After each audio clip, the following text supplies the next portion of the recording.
Tapi insya Allah setiap orang yang berilmu lebih dekat dengan surga. Setiap orang yang mau belajar akan agamanya Allah lebih mudah untuk menggapai surganya. Salah seorang saleh pernah mengatakan, man arada dunya fa alaihi bil ilm wa man arada al akhirah fa alaihi bil ilm wa man aradahuma fa alaihi bil ilm. Orang yang pengen dapetin dunia saja itu butuh ilmu. Terserah mau ilmu apa saja. Kita enggak berbicara untuk urusan dosa tidak dosa dulu, tapi apa saja untuk urusan dunia itu butuh ilmu. Entah kamu mau pintar nyopet, kamu pintar nipu orang kah, mau pintar bohongin orang kah, itu semua ada ilmunya, ada tekniknya, ada triknya. Sama orang juga pengen sukses yang benar, yang waras di dunia, jadi dia jual beli, dagang yang jujur dan lain sebagainya. Begitu juga urusan akhirat, mau sukses di akhirat pun butuh ilmu. Apalagi pengen dua-duanya. Habib saya pengen sukses dunia akhirat, ya butuh ilmu. Gak gampang ngarungin bahtera kehidupan ini. Kalau nggak punya ilmu bisa terombang ambing kitanya. Giliran muncul si fulan ikut, si fulan redup, ada yang lain lagi ikut, nggak jelas, nggak punya pegangan hidupnya. Makanya orang saleh itu pernah bilang, al ilmu asyrafu syai'in lahu rajulun man lam yakun fi ilmun lam yakun rajula. Ilmu itu sesuatu yang paling berharga, yang paling mulia yang didapatkan seseorang manusia. Orang yang nggak punya ilmu dia bukan manusia namanya. Coba kita lihat, kadang Allah sampai menggambarkan orang-orang yang tidak memiliki keimanan, tidak memiliki pengetahuan, hidupnya itu terombang-ambing. Sampai Allah pastikan hal yastawi ladina ya'lamuna wal ladina la ya'lamun. Tidak sama orang yang punya ilmu dan orang yang tidak punya ilmu. Naam. Ya ahbab yang dimulakan oleh Allah Subhanahu wa taala, kita lanjutkan taklim kita dalam kitab Arba'in Nawawiyah beserta syarahnya. Rahimahumullah ta'ala nafa'ana bihi wa bi ulumih amin. La an qala sami'tu Rasulullah sallallahu alaihi wasallam yaqul innamal a'malu binniyat. Terakhir kita sudah mendapatkan sedikit pengetahuan dari awal-awal hadis Arba'in Nawawi ini yang syarahnya ditulis oleh dalam kitab Jahlul Uya Syekh Muhammad Al-Jurdani Al-Husaini. Beliau menceritakan kepada kita bagaimana luar biasa Sayyidina Umar bin Khattab radhiyallahu taala anhu. Dan ini semua cerita bukan hanya sekedar untuk didengar tapi untuk ditiru. Bagaimana beliau yang tegas, beliau yang luar biasa sangat peduli kepada agama, tapi di samping itu juga beliau memiliki rahmat yang besar, rahmat yang kepedulian kepada sesama muslimin terutama. Nah kemudian kata Sayyidina Umar, qala nafa'anallahu bi sami'tu Rasulullah sallallahu alaihi wasallam yaqul, beliau meriwayatkan hadis Nabi Muhammad SAW, beliau mengatakan, saya mendengar Nabi Muhammad SAW pernah bersabda, innamal a'malu binniyat. Sungguhnya amal itu semuanya tergantung niat. Innamas sihhatuha binniyatiha fala yasul amal biduni niyah. Wa qila la hajata ila taqdir hadzal mudhaf wa sihha li anal murad nafyu haqiqatil amal bintifai rukni wa syartih. Dikatakan di sini bahwasanya sahnya amal itu tergantung dengan niat. Sahnya amal tergantung dengan niat. Ada ulama mengatakan ya enggak perlu dikatakan demikian. Memang amal itu ya tergantung niat. Amal itu ya memang tergantung niat. Artinya kamu mau disebut amalmu ini baik ya tergantung niat kamu. Contohnya orang makan apa tadi namanya ini? Cingkaruk. Kalau dia makannya cuma sekedar untuk menikmati suguhan di masjid ini, dia dapat begitu aja. Tapi kalau dia makan dengan niat mudah-mudahan yang tadinya lemas atau jadi seger lagi, biar bisa dapetin ilmu, biar bisa ngamalkan, maka sama-sama makan tapi memiliki hal tujuan yang berbeda. Yang satu ya sekedar makan, itu cuma tujuannya itu aja. Yang satu untuk mudah belajar. Akhirnya dia dapatkan sesuai dengan niatnya. Yang baik dia dapat yang baik, yang buruk dia dapat yang buruk. Yang enggak ada niat apa-apa ya enggak dapat apa-apa. Hakata. Naam. Wa innamal likulli imri'in ma nawa, dan sungguhnya bagi setiap orang itu tergantung apa yang dia niatkan. Jaza ma nawahu fi amalih, balasannya itu tergantung niat yang dia di dalam amalnya. Tadi dia pengen makan, sekedar makan saja, ya sudah dia dapat begitu aja. Tapi kalau dia makan litaqawi, untuk menguatkan badannya biar mudah ibadah seperti hadirnya majelis, biar enggak sakit-sakitan. Tapi masalahnya orang sekarang banyak yang makan malah tambah sakit. Ada yang muda kayak Nabil gini periksa rumah sakit gagal ginjal. Ada yang kayak Rifat juga. Oh banyak. Apalagi yang kayak Andre yang enggak pernah ngejaga makanan. Alasannya dia makan untuk sehat, atau makanannya bawa penyakit. Ini ada sesuatu yang salah. Mungkin salahnya dia di niat makannya. Karena hidupnya dia untuk makan. Harusnya makan itu untuk hidup, untuk bisa ibadah. Bukan hidupnya untuk makan. Kerja mati-matian cuma untuk makan. Enggak begitu. Buktinya apa? Kan orang kita mati-matian cari uang buat cari kerja, cari uang tuh untuk sesuap nasi gitu dia. Enggak begitu. Kembalikan ke niat kamu. Lihat, balasan nanti sesuai dengan apa yang kamu niatkan. Yang tahu sungguh-sungguhnya niat kamu hanya kamu dengan Allah.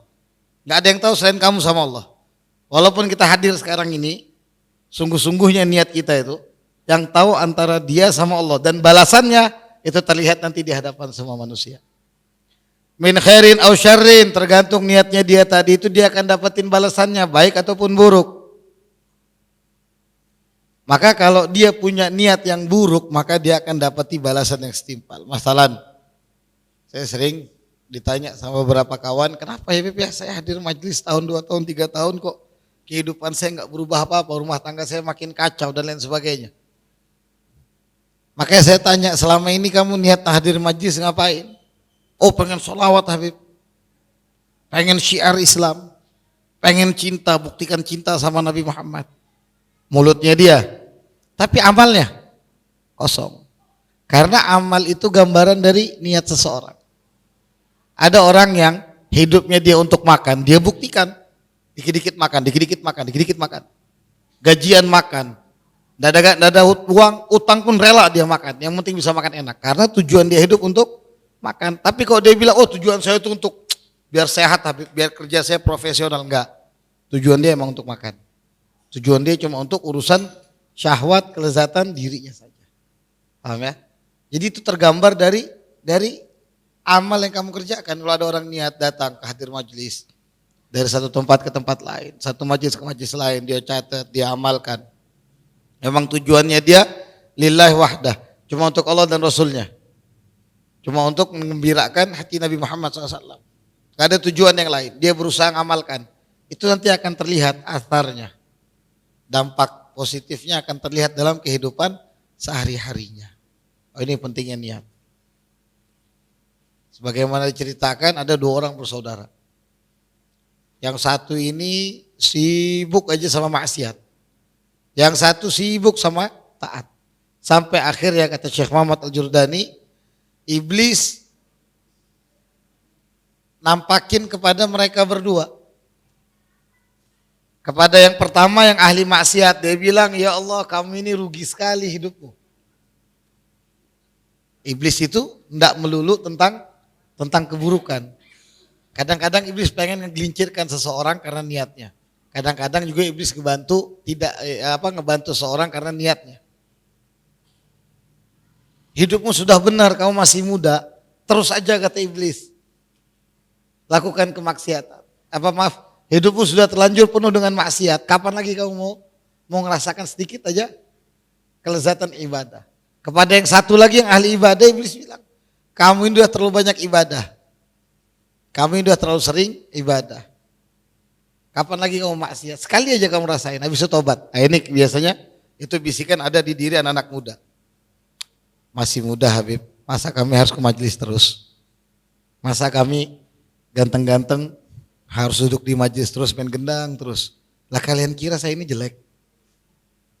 Saya ganteng loh, lebih ganteng dari kalian. Tapi rajin sekali ke majelis. Walaupun sakit kayak apapun, insya Allah diusahakan selama masih bisa bangun, berangkat. Kalau kalian ngerasa tadi dengan mudanya, gagahnya, gantengnya, maaf badan saya jauh lebih bagus sekarang.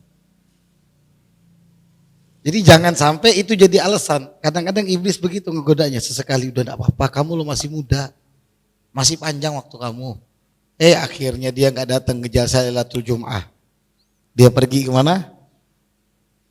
Makan jagung bakar seumpama sama orang yang bukan mahramnya. Dia makan di sana, toto kecelakaan meninggal. Baru ada yang datang, Habib doakan si fulan husnul khotimah. Kira-kira Anda bisa terima enggak hati Anda? Anda cuma bakal jawab perbuatannya dia, maafnya ngomong. Itu menjadi satu alasan, walaupun dia enggak ngapa-ngapain nih, cuma makan jagung bakar. Cuma makan jagung bakar, tapi perbuatannya dia menjadi satu alasan bagi malaikat untuk ngadab dia. Untuk ngadab dia. Tapi kan dia enggak ngapa-ngapain, cuma makan. Kata siapa enggak ngapa-ngapain? Kami kira jalan berdua dengan orang yang bukan mahram itu perbuatan yang diizinkan dalam agama. Enggak. Nah, ini yang sering terjadi, godaan demi godaan yang ada dalam hati kita. Apalagi yang sering hadir majelis ke rumah. Setiap malam minggu, ya Allah Habib enggak pernah saya jalan malam minggu. Sekali aja pengen jalan. Itu serah enggak apa-apa, silahkan. Enggak ada yang larang kok. Tapi khawatir seumpama jalan bawa motor, berangkat ke satu tempat, tahu-tahu kecelakaan, jedar, rugi. Si fulan kecelakaan, kenapa? Itu dia tadi mau arah ke sana, Habib. Emang di sana ada pengajian? Enggak ada, Habib. Orang dia pakai lepis kok, pakai kaos. Kira-kira mau ngapain? Mau hadir pengajian? Ya husnudon kita hadir pengajian. Tapi bagi teman-teman yang enggak, Habib, rumah Habib mau enggak ke sana malam minggu. Biasanya dia malam minggu gang rambutan, ini arahnya ke lurus saja ke sana berbelok kanan. Ya paham sudah ya? Itu kadang-kadang keinginan itu ada. Jangankan kalian, saya pun ada. Nah, tapi was-was tadi itu bisa kita hindari lewat belajar seperti ini nih. Akhirnya si syaitan tadi, iblis tadi udah ngegoda, yang tadinya ahli maksiat, dia pengen tobat. Yang tadinya ahli ibadah, dia pengen maksiat. Dibalik sama keadaan saat itu. Yang ahli maksiat tinggal di atas, yang ahli ibadah tinggal di bawah atau sebaliknya. Walhasil singkatnya, saat mereka sudah sama-sama niat, yang satu niat ibadah, yang satu niat maksiat. Subhanallah, di tangga kepleset, akhirnya nimpa yang satu, dua-duanya mati. Maka saat dihitung, orang yang husnul khatimah adalah ahli maksiat yang niat untuk ibadah. Sedangkan sebaliknya ahli ibadah yang niat maksiat itu dihitung meninggalnya su'ul khatimah. Wal'iyadzubillah. Makanya paling enak itu kalau hadir majlis tiap malam kalau ada taklim.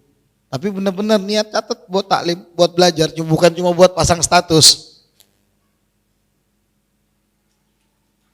Habis pasang status, sengaja sambil cari perhatian ukhti-ukhti. Kalau modus kalian. Atau sebaliknya juga begitu, si ukhti-ukhti pasang status hadir ke maulid. Buat cari perhatian aki-aki. Aki-aki maksudnya. Maaf, aki-aki. Hati-hati, perbaiki niatnya. A'udzubillah kalau nanti kalian wafat dalam saat keadaan yang jelek.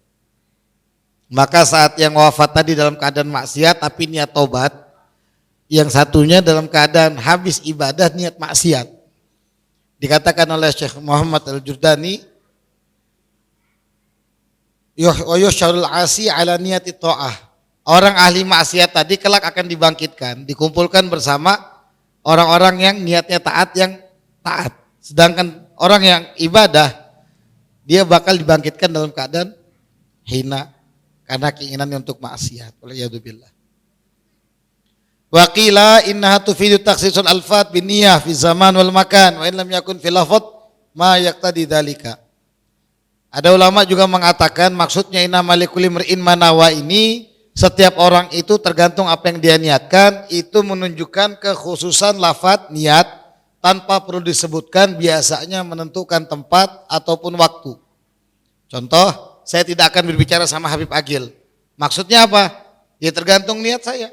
Oh, niatnya Habib Mohni bicara sama Habib Agil, nggak mau bicara sama Habib Agil. Saya sumpah nggak mau bicara sama Habib Agil. Kalau lagi baca maulid, seumpama, ya udah nggak perlu kafarat. Atau saya nggak akan bicara sama Habib Akil nanti di bulan Januari tanggal 5 sumpama. Itu niat saya, tapi saya cuma bilang saya nggak mau bicara sama Habib Akil. Awa inna malikul imri'in manawa. Bagi orang itu tergantung apa yang dia niatkan. Tapi seandai kata di bulan Januari tadi tanggal 5 sumpama saya bicara, maka saya wajib bayar kafarat. Tapi kalau sudah lepas tanggal 5 orang bilang wajib bayar kafarat kan Habib sudah sumpah. Iya, tapi maksud saya ngomong itu tanggal 5 saya nggak mau bicara. Wah, kata itu diantara juga maksud daripada sesungguhnya setiap manusia tergantung apa yang dia niatkan. Makanya yang niat ngasih hadiah buat anak jangan ditunda-tunda. Jangan ditunda-tunda. Kalau kalian niatnya sampai wajib tuh jadi kafarat, kasihan kalian. Seumpama Ustaz Mundir pengen ngasih hadiah nggak apa-apa, anak nggak ulang tahun nggak apa-apa, dikasih hadiah anak suka. Atau pengen ngasih ada niat baik saja, jangan ditunda pokoknya. Jangan sampai ditunda. Apalagi sampai sumpah. Kalau sudah sumpah tadi segera ditunaikan. Khawatirnya jadi kafarat. Apa kalian harus bayar kafarat? Orang yang ingkar dari sumpahnya itu kalau tidak salah kafaratnya puasa 3 hari. Sumpah contohnya, demi Allah saya nggak mau makan cingkaruk ini. Sumpah dia sumpah begitu. Tujuan dia ngomong itu malam Jumat, rupanya malam Jumat abah ngasih cingkaruk dia makan. Wajib dia puasa 3 hari. Kurang lebih begitu gambaran Allah alam. Nanti bisa tanya ke Ustaz Mundir lebih jelasnya. Kaman halafa la yadkhulu daru fulan wa arada fi syahrin kadza aw sanatin kadza aw halafa li kalim fulan wa arada kalamu bil ghahira mathalan duna ghairiha fa inna lahum anawa wa la kafarata alaih. Naam. Contohnya kayak tadi orang bersumpah nggak bakal masuk demi Allah katanya, saya nggak mau masuk rumahnya dia. Tapi maksudnya dia misalkan di bulan puasa seumpama, kenapa? Karena orang itu kalau saya masuk pasti dikasih makan, makanya saya nggak mau masuk bulan puasa. Nggak enak sayanya, nanti saya harus batalkan puasa. Atau dia tujuannya tahun ini sampai habis tahun ini saya nggak mau masuk rumahnya. Tahun 2025 tanggal 1 dia masuk, dia nggak wajib kafarat. Naam. Waqila ada juga yang mengatakan yang dimaksud wa inna malikul limri'in manawa, seseorang itu akan mendapatkan apa yang dia niatkan, balasannya itu sesuai dengan niatnya. Innaha tufidu anal a'mal al-adiyah tasiru ta'atan yusabu 'alaiha. Bahwasanya amal-amal yang biasa, amal biasa makan, minum, tidur, kemudian segera panggil dengar langsung oleh kan, karena memang sangat mengejutkan. Amal-amal yang seperti tadi, amal-amal sehari-hari itu bisa menjadi ketaatan dan diberikan pahala bagi pelakunya jika diniatkan untuk ibadah, artinya untuk mendekatkan diri sama Allah. Contohnya tadi makan minum. Kalau dia tujuannya biar kuat untuk belajar, untuk ibadah, maka jadi pahala. Tapi kalau tidak niatkan Habib, ya tidak ada masalah, nggak jadi dosa. Cuma kan rugi aja, sehari makan 3 kali yang makannya banyak. Sayang sekali kalau tidak diniatkan ibadah. Sayang sekali kalau nggak dijadikan sebagai bentuk rasa syukur kita kepada Allah untuk lebih dekat sama Allah. Ya akhirnya makannya gitu-gitu aja. Dagingnya nggak jadi apa-apa. Waliyadzubillah. Rugi kan, sudah makan banyak tapi nggak dipakai ibadah, nggak diniatkan untuk ibadah. Hadir majelis sana sini makannya nomor 1 tapi nggak ada niat untuk ibadah, niatnya cuma untuk makan aja. Rugi sekali, naudzubillah. Wa idza qasada bihi mataqawi 'alal ibadah wan naum idza qasada bihi istiraha li ajli istighat li salati subh ada.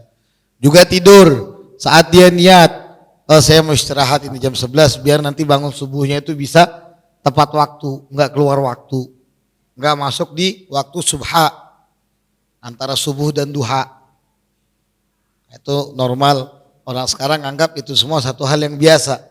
Sekali 2 kali enggak apa-apa kan, enggak apa-apa.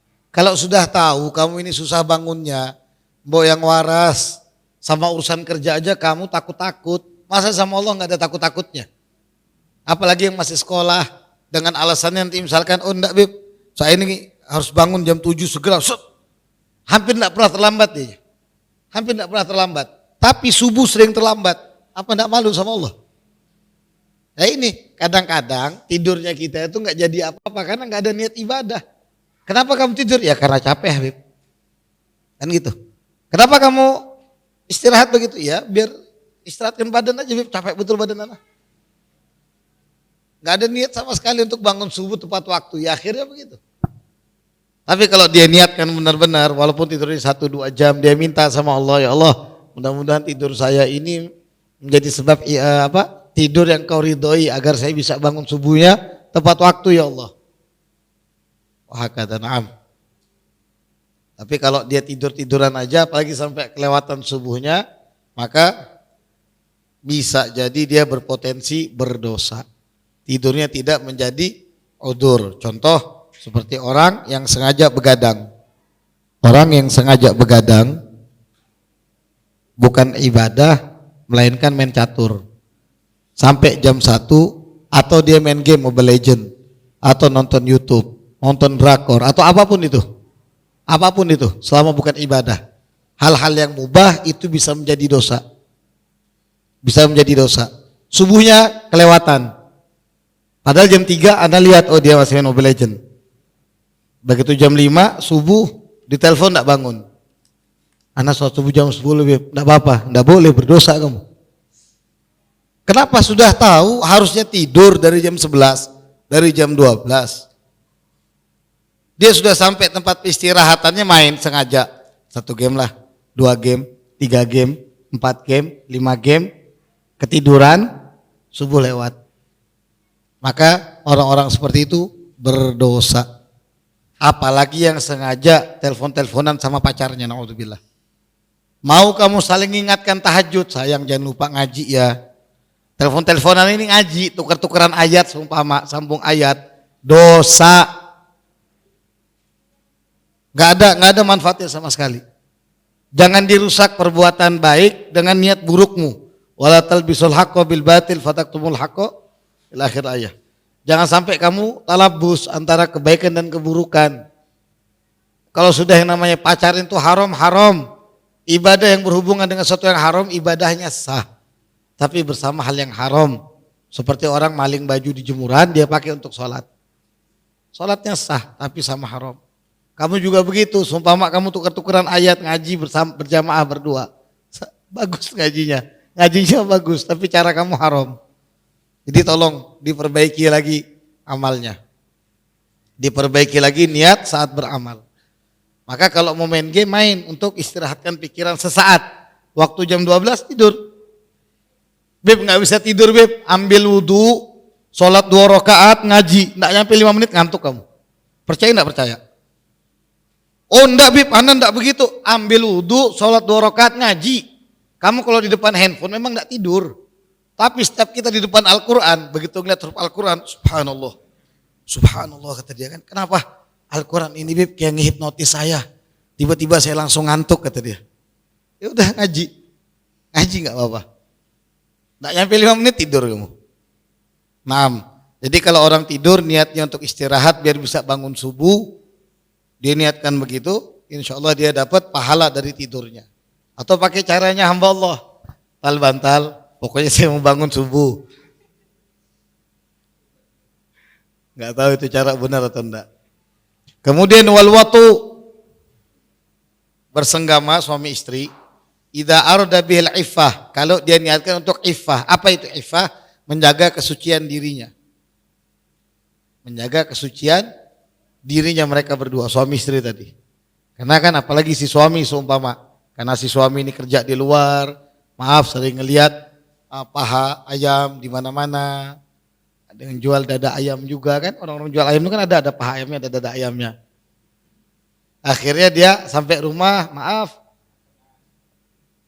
ya dia pakai istri nggak ada masalah. Tujuannya dia untuk iffah, dia nikah tadi, dia hubungan badan untuk iffah, ngejaga kesucian dirinya dan istrinya. Atau perempuan zaman sekarang pun demikian. Kadang-kadang yang ibu-ibu ini masya Allah tontonannya, yang ditonton drakor-drakor yang nggak pakai baju lakinya. Baru ngehayal seandai kata suamiku begitu. Katanya suaminya badannya kayak Andre. Bulat. Kesat untir. Kadang-kadang kan begitu perempuan. Dia suka nonton, matanya tuh dikotorin. Hayalannya kemana-mana. Begitu watok dia niat sama suaminya. Dia niat Kalau saya watok sama suami saya, salah satu niatnya untuk menjaga kesucian diri saya, biar nggak mudah tergoda ngelihat laki-laki yang badannya ada 6 rotinya, six pack. Itu juga termasuk ibadah. Wa husulun nasal, juga dia wato berhubungan badan suami istri dengan tujuan untuk mendapatkan keturunan yang soleh. Itu juga termasuk ibadah. Tapi kalau di otaknya dia cuma yang penting ku pakai aja istriku. Ya begitu aja sudah. Makanya kamu sama monyet sama. Monyet gak ada kepikiran untuk ngejaga ifahnya. Apa bedanya kamu sama kucing? Kan begitu. Sama monyet apa bedanya? Gak ada. Monyet bangun sedikit dipakai betinanya. Kamu juga begitu kalau gak ada niat apa-apa. Tapi apa berdosa Habib? Enggak berdosa kok. Benar. Datangin istri itu benar. Tapi kan jelek sekali. Buruk sekali. Yang membedakan kamu sama binatang itu apa? Akal dan ilmumu. Kalau kamu tidak gunakan akal, tidak mau mempelajari ilmu tadi, kata Ustadz Mundir, ya apa bedanya kamu sama binatang? Bangun sedikit dipakai. Pasti banyak yang saya lihat di Instagram, di YouTube kan, monyet-monyet itu kalau sudah naik syahwatnya, dia datangi betinanya. Tidak mau tahu dia lagi dilihatin orang, di videoin kadang, makin bagus gayanya. Nah kamu begitu, kayak monyet. Kalau nggak ada tujuan baik dalam pernikahan saat hubungan suami istri. Wa tanadzuf idza nawa bihi daf'a rawaihil mu'diyah li ibadillah. Bahkan mandinya kamu mandi, bersih-bersih, pakai deodoran, pakai harum-haruman untuk menghindarkan bau yang tidak sedap dari badanmu biar enggak ganggu li ibadillah, mengganggu hamba-hamba Allah, itu termasuk ibadah. Makanya sering-sering cium badan. Kok badanku bau ya? Orang yang biasanya bau ketek itu biasanya air putihnya kurang. Maka dipaksa dibanyakin sedikit. Yang kedua kebersihannya kurang. Baik kebersihan badannya, kebersihan makanannya juga kurang. Biasanya seperti itu. Kalau memang dia sudah bersih makanannya, sudah bersih badannya, mandinya rajin, tapi masih bau, itu namanya takdir. Itu namanya takdir. Tolong diisolasi kapur barus di antara kedua ketiaknya. Biar enggak terlalu bau kanan kirinya. Apalagi besok nih mau Jumatan nih, yang kerja, yang sekolah, yang apapun itu kalau mau Jumatan usahakan bawa baju ganti lah.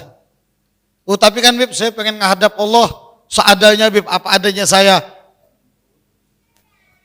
Kamu ngadep orang aja rapi-rapi, ngadep perempuan aja gagah-gagah, baru sekarang mau menghadap Tuhanmu yang ngasih kamu rezeki, yang ngasih kamu kekuatan, yang ngasih kamu kenikmatan, yang ngasih kamu kesempatan. Yang masih nunggu tobatmu seadanya, enggak malu kamu ngomong begitu? Enggak malu?